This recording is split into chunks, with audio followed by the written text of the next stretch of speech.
Hey everyone, hope you're all staying safe.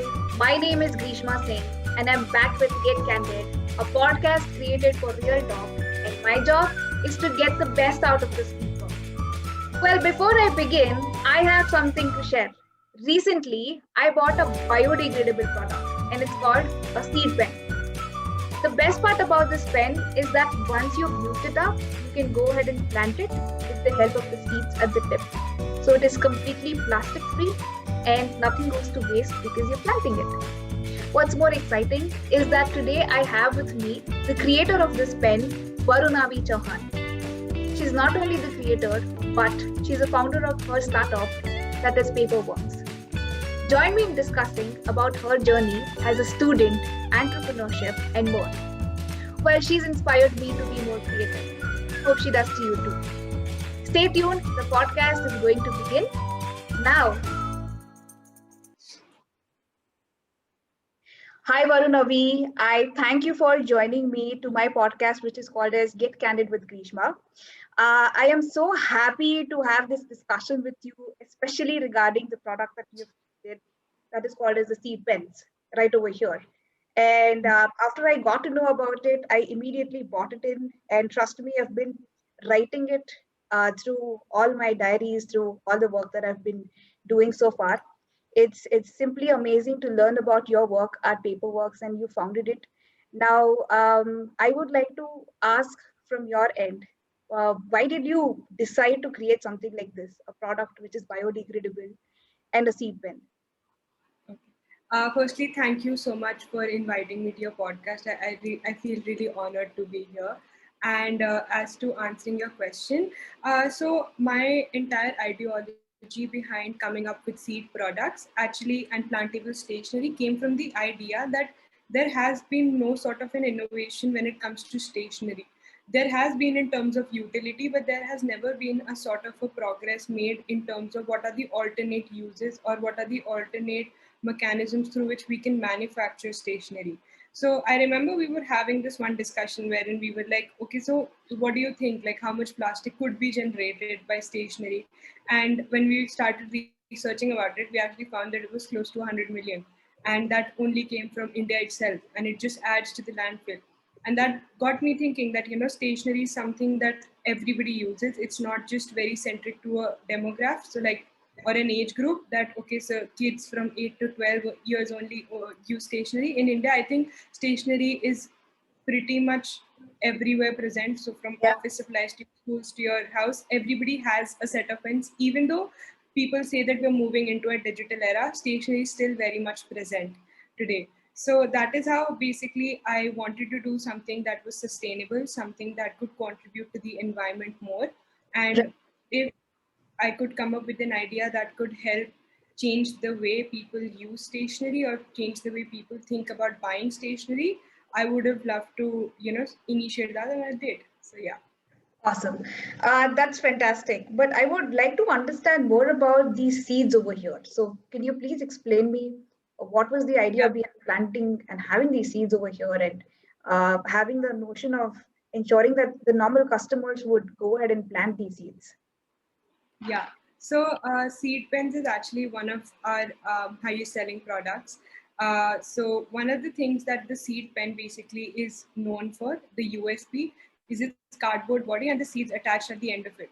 So while you can use your pen for approximately 3 months without the ink running out, which is very uncommon for pens to have, the seeds are something that you can plant. So we're trying to build that notion that, hey, while you're using a sustainable stationery, you can even plant it at the end of its use, right? So we've tried to keep the process of planting the pen very simple because we do understand that users need an optimal and easy experience when it comes to planting for them to develop an interest into such a field, Yeah. right? I feel that gardening is often subjected to something that belongs to the older age group, when in actuality, people who actually cannot afford pets should actually have plants, because plants are equivalent to having pets. Agreed. And that is why we came up with this entire notion that you can just twist the end of the pen and you can plant the seeds, so you can watch your plant grow while you write away your thoughts and your experiences with our seed pens.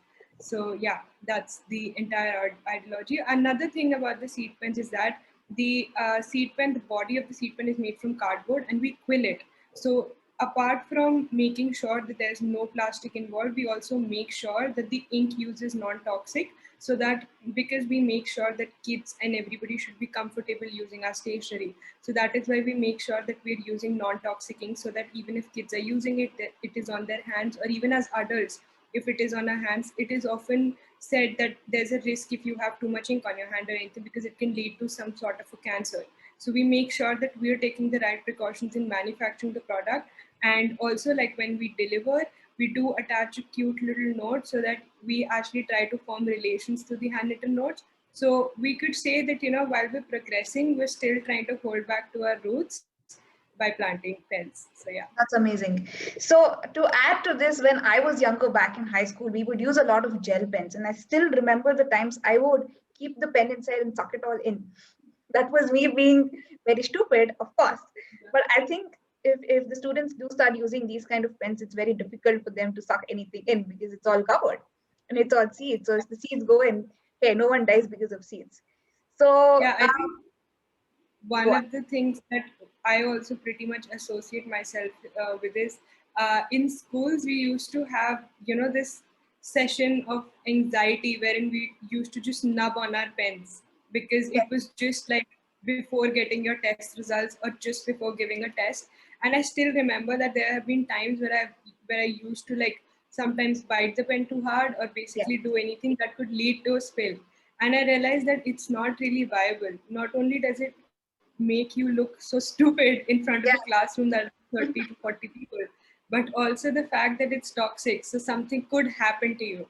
So yeah. Absolutely. Have you tasted the taste of the ink? I mean, I've tasted the ink. I still remember the taste of the ink. I used to do it a lot when I was in high school. I, I Not I anymore. haven't tasted ink particularly, but I'm pretty sure, like, when it comes to the other things like paper or something, I have tasted that. So yeah, So that we is all something have that done it one way or the other, but that's us being naive when you were younger. So this is a yeah. fantastic idea and a fantastic product that you have created. Now, coming to the next question, I would love to understand the research behind what you've created. I'm sure you did a lot of research before you began what you did, and you're a still young student. That's very fascinating for me because in India we don't have research importance. We don't focus more on research, neither do the universities or our schools or education system does. But I think it'll be very interesting for us to understand how you began the process of research, from what to what led you, and how has it helped you today to create this product. Yeah. So I think I have a very funny quote that I came up with the other day, and that was, there are two things that are very important in my life.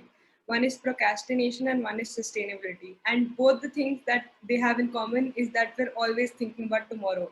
So this is something that I basically had in mind the other day. And even when I was coming up with Plantable Stationery, I think research has to do more with the curious or intellectual ability a person has. So if a person is naturally curious, they will try and go ahead in the direction of finding, some sort of a sense to their curiosity.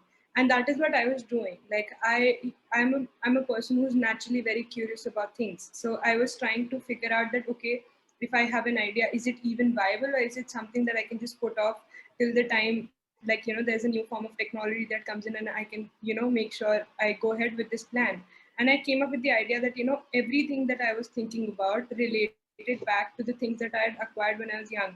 Quilling as a concept is taught to us when we were making cards for, our parents on different sort of holidays in schools. And coming up with, different sort of paper ideas, and, the DIY projects is something that we've always related to. So I just tried to combine my ways of thinking into how can I basically use all my past experiences into manufacturing something that's going to deliver an excellent user experience.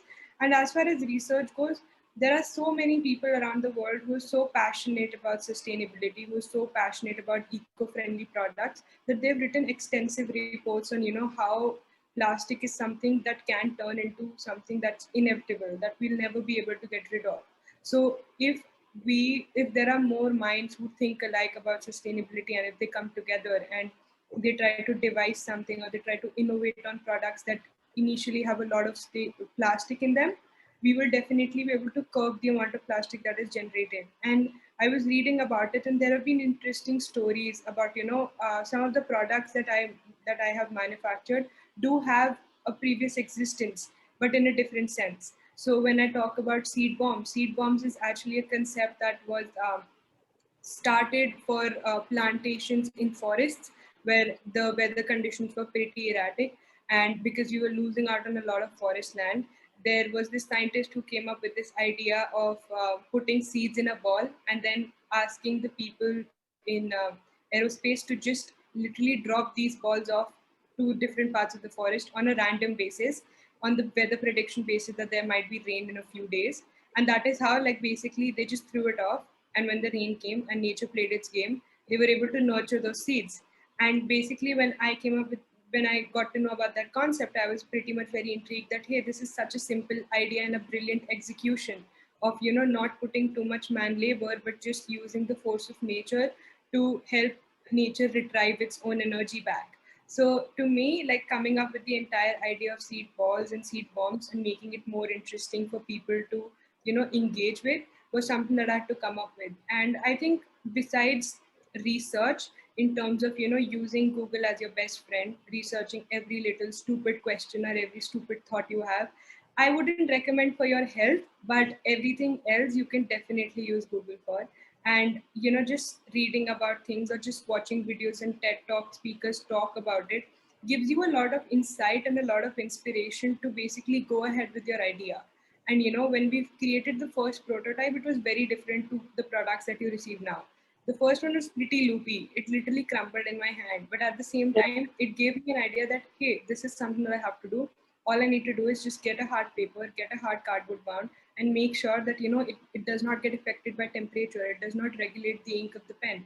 And I think that is why we were able to come up with such a sustainable range of products. So yeah. That's amazing.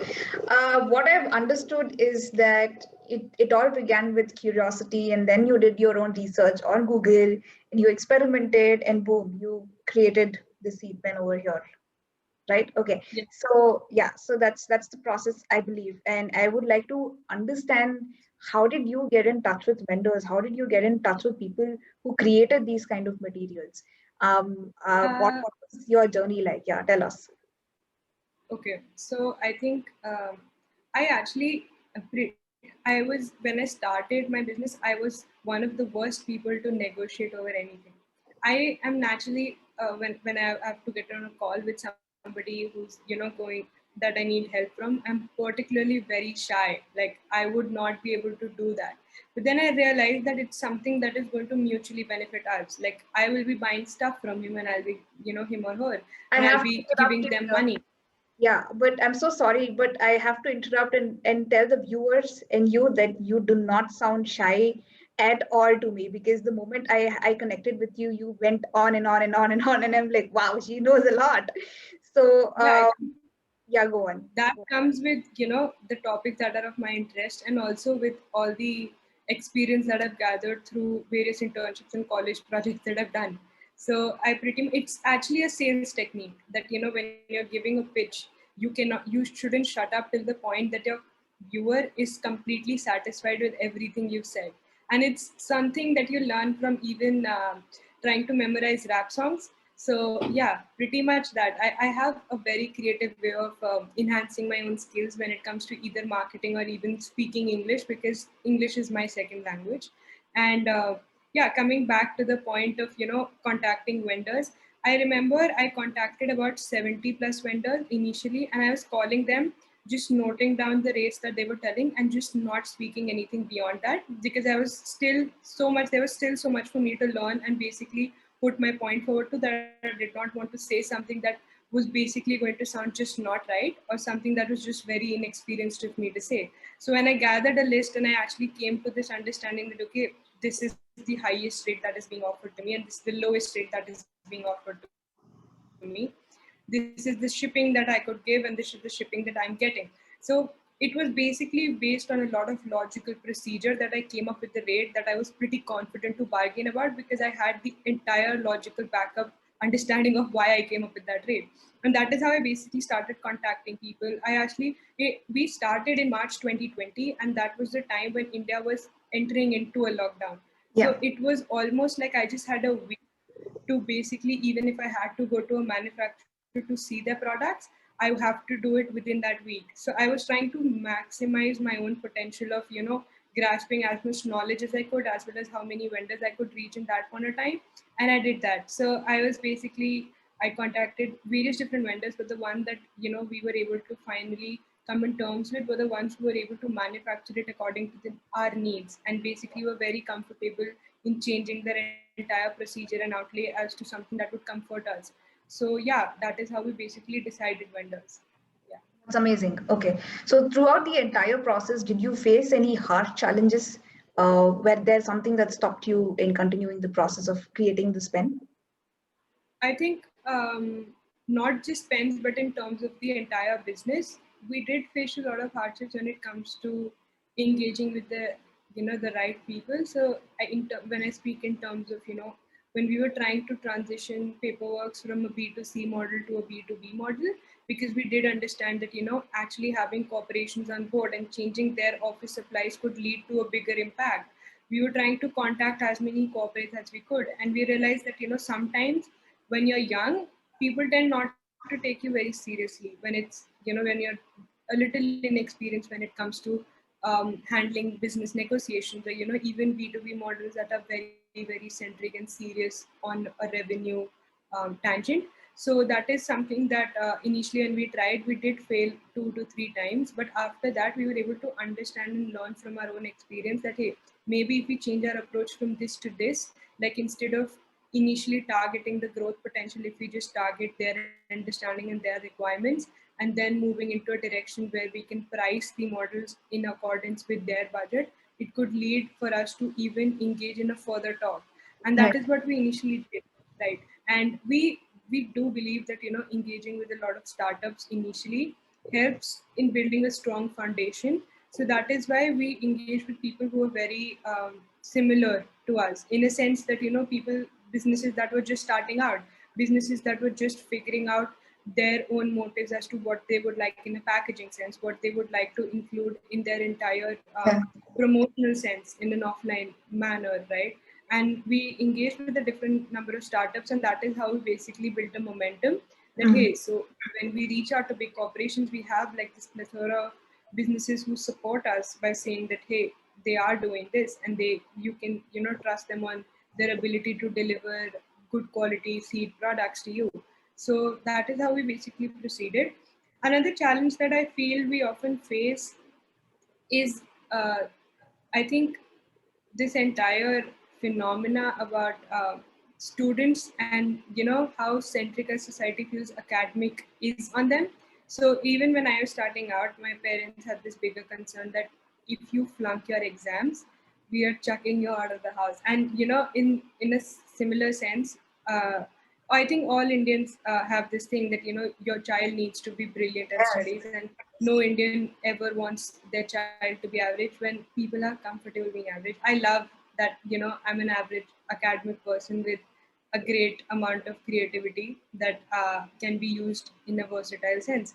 And yeah, so I think I was able to manage both the things because I had the clear mindset that, okay, even if this does not succeed or my business does not do well, I don't have anything to lose. I'm still in college, I'm still learning, and there's a lot of emphasis on theoretical knowledge in India. So Yeah. instead of engaging students in a practical experience or in a practical sense, we tend to focus more on the theoretical aspects of academics. Yes. And I never really liked that concept because I was more of, a person who would learn from experiences. And that is why when I started my own business, everything that I learned in college, everything that I learned in school was coming into play. And that is why I was able to enjoy it, the entire process. That, hey, I know this, I've studied this. So I actually was getting excited about the entire process because of the learnings I had, and how I was able to use those learnings. So yeah. So you've made pretty good points here. What I've understood is that you emphasize from the fact about how Indian education system is very theoretical and have been going on since a very long time. But the best thing that one can do out of your experience, I've understood that experiment, go out there and be creative, do what you want to do. And even while you're studying, a few things can be relatable and you then start enjoying rather than mugging things up. So you've made some pretty good points over here. Also, I understand you are still a student. I think you're in your final year at the moment. Uh, I will have my exams this month and I'll be graduating by the end of this month. Yeah. it's amazing that you've created this product in the last 1 year, and I want to understand that you probably have interned in a lot of places. So the question to you will be, what was the difference between interning in a startup and an MNC company if you have? So could you elaborate on how has it helped you through your business process? I've interned with a total of 5 to 6 companies. I tend to lose track now. Something that I find very relief. I'm just kidding. But at the same time, so yeah, I've interned with a lot of startups as well as with major corporations. So there's a difference working with startups and there's an entire difference working with an MNC, particularly on the grounds that as a startup, things are more flexible. You Right. get to engage with not just one department but the entire process. So you tend to be more strategic in your approach when it comes to coming up with ideas, or even if you have an idea that does not relate to your niche or something that is not relevant to your department per se, it is still going to be very much encouraged in a startup culture. And that is why I love startup cultures, because there is so much to learn from, and not just in one field, but you can learn so much about a very different experiences from people who are engaged in different departments. So you can learn about marketing, at the same time you can learn more about finance, you can learn more about operations, as well as engage with HR about some of the fun activities that you want to come up with, right? And I think that experience in itself is pretty amazing, to be very honest. And when it comes to MNCs, I think it leads you to be more organized and more structured in your life. I think that is how basically I was able to figure out that how am I going to structure things, or how am I going to manage the data that I currently have with paperwork and everything else. So by interning with major corporations, I was able to identify that there is a, there is like, once you build a strong foundation, it is very important that you maintain that foundation to such a solid point that you're able to come up with new innovations and new structures, and even if there are turbulent changes, your foundation does not break. And I think that when you're working with major corporations, it leads you to understanding that, hey, if I'm a part of this subject, how can I basically expand my growth within this niche? And I think that is incredible in itself, that you're able to identify so many opportunities within a particular niche. I was able to understand that, I had always interned as a marketing person because I love marketing in general. And when I interned with Adani Wilmar, I was able to introduce myself to this another concept of marketing, that was go to market strategy, wherein they talk about marketing and integrating sales through analytics, and then coming up with unique value propositions. And that was something that was very new to me, and something that was not really taught to me in any of my college studies or school studies. So I was able to learn from people who were best in their profession, and how they used analytics to come up with different strategies for growing their own sales and growing their own marketing techniques of products that are generally homogeneous.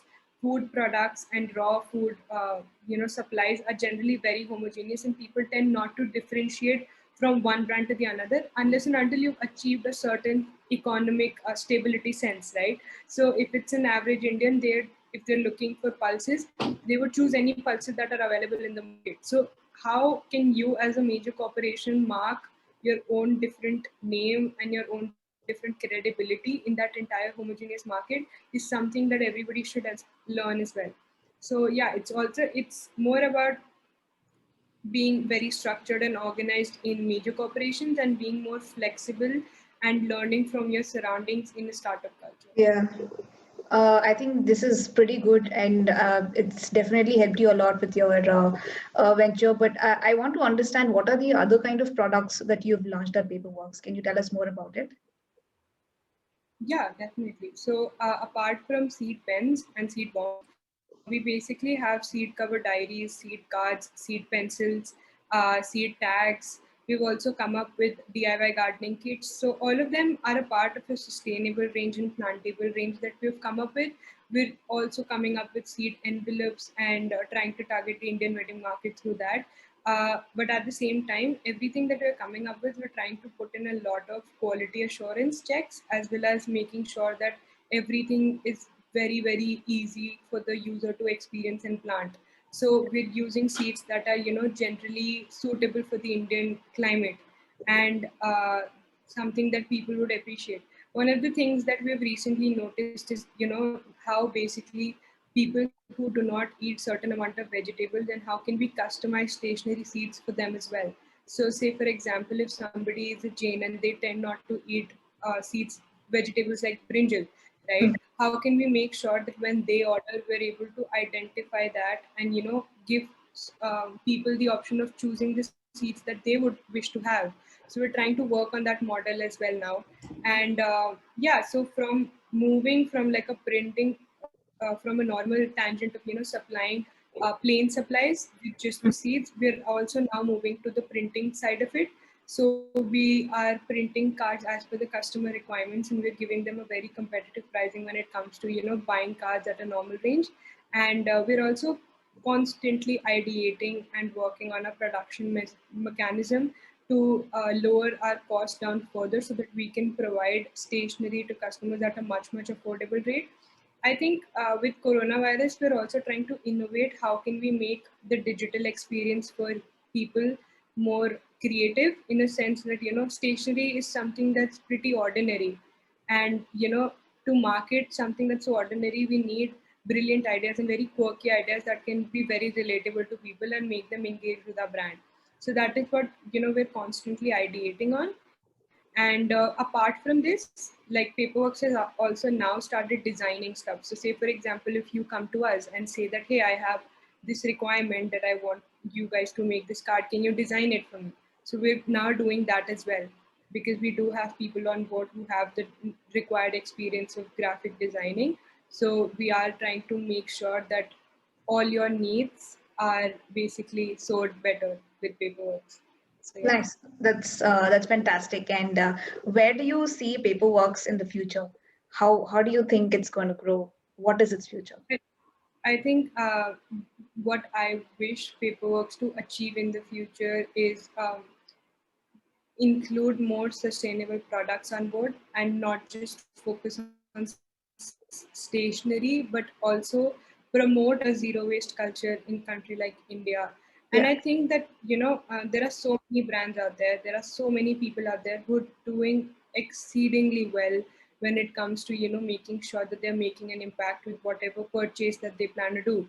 They're trying to educate more and more and more people about, hey, you should try this, or you should try company A's or B's product because they're making it in a sustainable sense. So we're trying to make sure that Paperworks in the future is able to achieve this level of sustainability once shop stop, wherein even if you want something that's for your kitchen, and as well as something that's stationery related or something that's related to home decor, you're able to find it on one platform. So anytime you think about zero waste or sustainability, you think about Paperworks. Yeah. This is a very impactful message that Paperworks is also spreading across people, especially in a country like India. I think the difficult part about India is to changing the mindset, which is very difficult. But I think there are a lot of people who are making an attempt, and through these kind of ventures and creativity, I'm certain that we will be able to change our thought process and start using biodegradable products like the one that you've created now. This is just fantastic. And before I ask you any question, I would really like to tell you that I'm really proud of the work that you've been doing so far. I wait until the end. I'm sorry. And you've been inspiring a lot of girls, and I see a huge deal of creativity in you. I am very, very inspired myself and I've been learning a lot. Now, after me telling you all of these things, I would love for you to share a message to all the girls or all the women out there who are thinking of starting something on their own. What would you like to tell regarding the journey of business or entrepreneurship in general? Uh, I would like to tell them that, A, just go for it. Even if you think it's a stupid idea, nobody's going to appreciate it, just go for it. Trust me, coming from me, like I always believe that, um, starting something, I know a person is full of fear, whether or not it's going to turn okay or not, or whether I will be successful or not. But I think there's a beauty to failing and there's a beauty to succeeding at something as well. So, and creativity is basically about making mistakes and then choosing, like over time, choosing the mistakes that you wish to keep with you. So I think that, even if you have an idea about anything that you wish to do or anything that you wish to carry forward in your life, is quit your job and do something of your own, don't hesitate to think whether or not you know what is going to be the future of this thing unless and until you start. You Yeah. don't know about it, right? So I think just working on it and believing in yourself that you can do this, and you just need to have faith in you and your idea, is a great thing that you can aspire to do. So yeah, honestly, another thing that I wish to tell, like, many young people out there, is that there is more to you than just the things that you're currently engaged in, right? And I think that it's not about stressing yourself out, but it's more about overcoming the self doubt and the confidence Yeah. dilemma that we constantly have with ourselves as young individuals, that at the age of 20 we are choosing careers just because Google says that you'll be making an average salary of so and so lakhs per year, and we tend to go ahead that, okay, this is, I can do this, and I'm going to earn a lot and everything.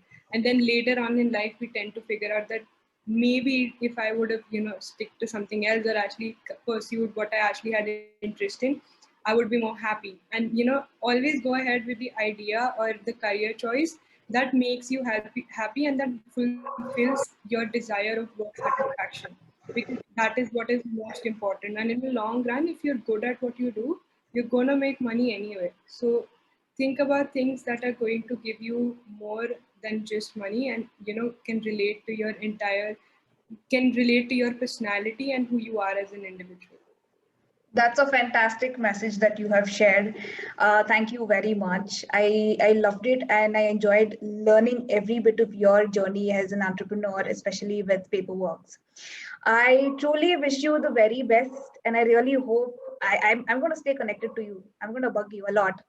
So, I, yeah.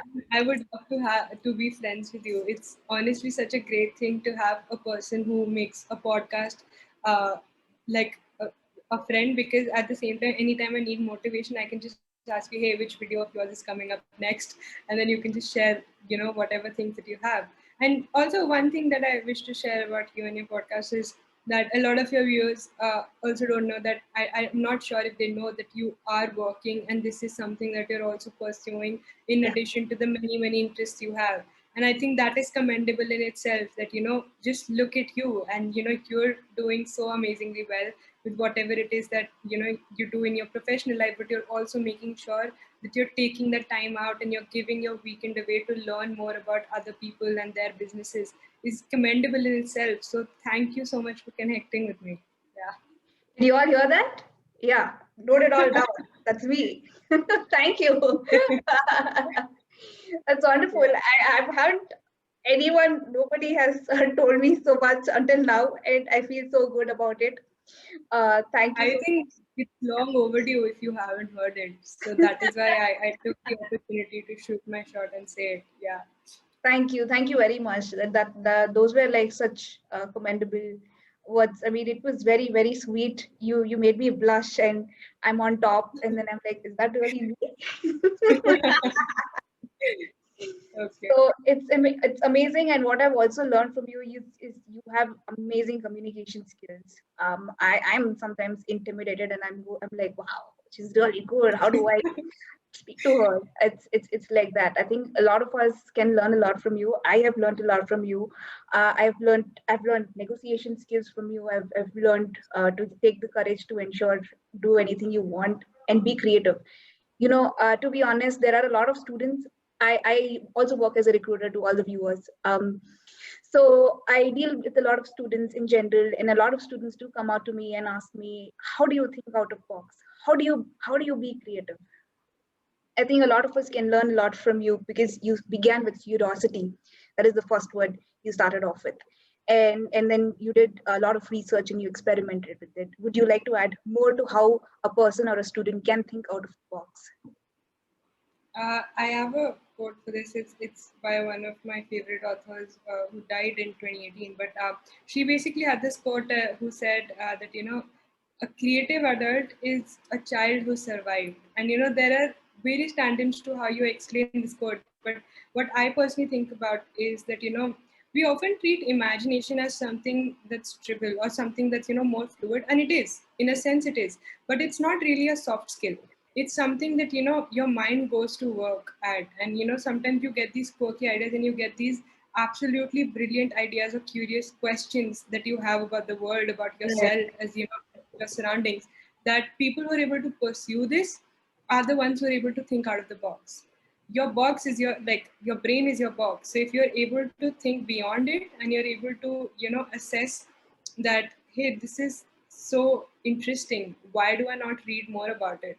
And yeah, so as a child, I still remember I used to watch, I still do, I used to watch a lot of animated movies, and I was always fascinated by concepts that do not exist in today's reality, but they're so intriguing that you want to research more about it, that hey, can this sort of a thing can be made, or can you actually have telepathic communications with people, or you can just travel anywhere you want to with just technology built. So yeah, this is something that's interesting. And another thing about creativity in general is that it comes with experience. So even if, like, I think you can build on your creativity with experience. Everybody is creative in a different sense. So while some people could be creative in creating beautiful sculptures or paintings, and somebody could be creative in the way they act or they sing, and somebody could be great at coming up with ideas or quirky lines or something. There is creativity to everything, but at the same time you need to appreciate yourself that you have the skill and you wish to nurture it. So try taking out your time to do anything about it. I used to, when I was entering into the field of marketing, I had this one diary, I still do, and all I used to do was that I used to think about an object, and I used to think about how will I market this object in 30 list down ways. So I used to do it like in a sense, and I did not do it in a very religious sense. I used to do it once a month, when basically there's this one TED talker who basically advertised on how like you can boost your creativity skills and everything. So I remember that I had to come up with something for hunger, and I remember going on Spotify and like listening to every song that had the lyric hunger in it, just to come up with a bunch of ideas, and it did help. So I think that making sure that you're reaching the distance, or going beyond your comfort zone, is you thinking out of the box and you going beyond to discover your own creativity and abilities. So yeah, like go for it and do everything that you can. So yeah. Fantastic. Okay. The students out there or the viewers out there, you might want to note it down for me too. This is amazing. And I had a great time having a conversation with you. It's almost the end of our podcast. I am feeling bad that we have to end it.